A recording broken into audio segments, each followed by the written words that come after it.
Matt, we'll begin with you. Georgia, as we've just been talking about, a key swing state heading into the election. Both the Harris and the Trump campaigns currently focusing on Pennsylvania, however. Mills Hayes reporting from Pittsburgh.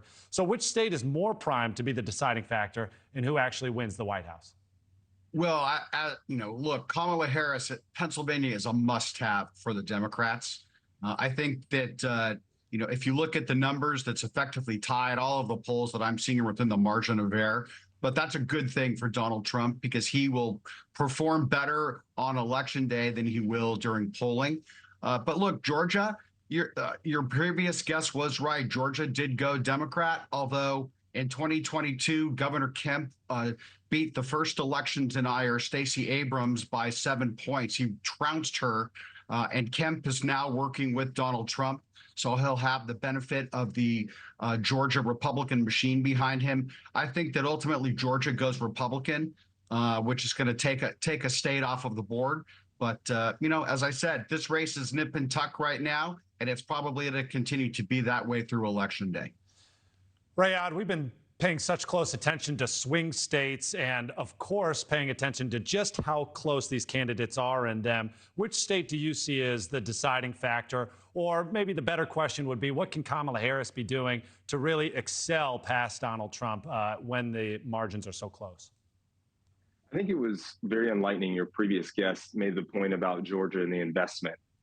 If the Democrats are able to win Georgia again, which I do believe will occur, I think when you talk about taking it off the table, I think this race is done. If you look at North Carolina, you've got Governor Roy Cooper, who is adamantly with Vice President Harris. You know that at one point in the game, he was considered as a shortlisted individual, and he withdrew himself, as great as he is, and cares about America. But I think what really is going to matter here is the Midwest. I know we're talking a lot about Nevada and also in Arizona, where President Trump is seen to be picking up speed across all 7 of the battleground states. Kamala Harris overall, if you're looking at the average of the polls, is up by 1. So the vice president is well positioned. I do not believe that that is just because she just came off the heels of a convention. I believe people are energized. And when I talk about this race, a lot is going to depend on Wisconsin, Michigan, and Pennsylvania. And even though Donald Trump has performed historically well here, luckily, there are Democratic governors there. And these Democratic governors know what it's going to be like if Donald Trump wins. And they do not want to go back to an era when they do not get the kinds of funds that they need to be able to help their states and their cities. And I think a lot of this race hinges on the Midwest, not necessarily the West and the Southeast.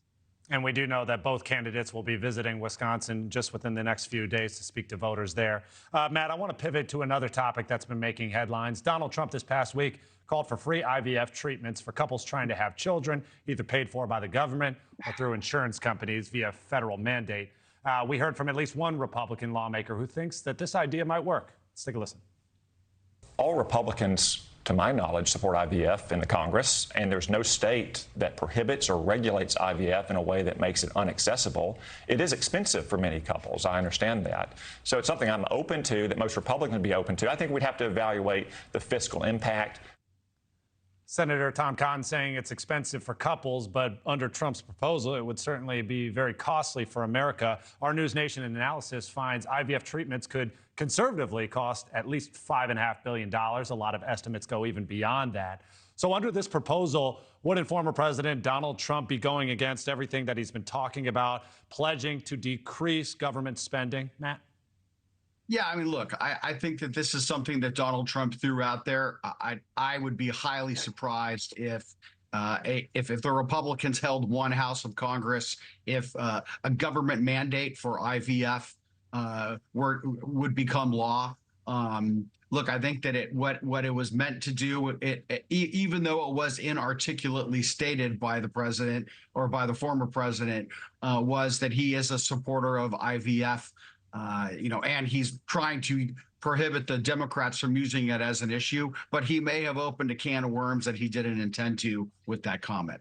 Thanks for watching. Go to joinnn.com to find NewsNation on your screen. And don't forget to click the red subscribe button below to get more of NewsNation's fact-driven, unbiased coverage.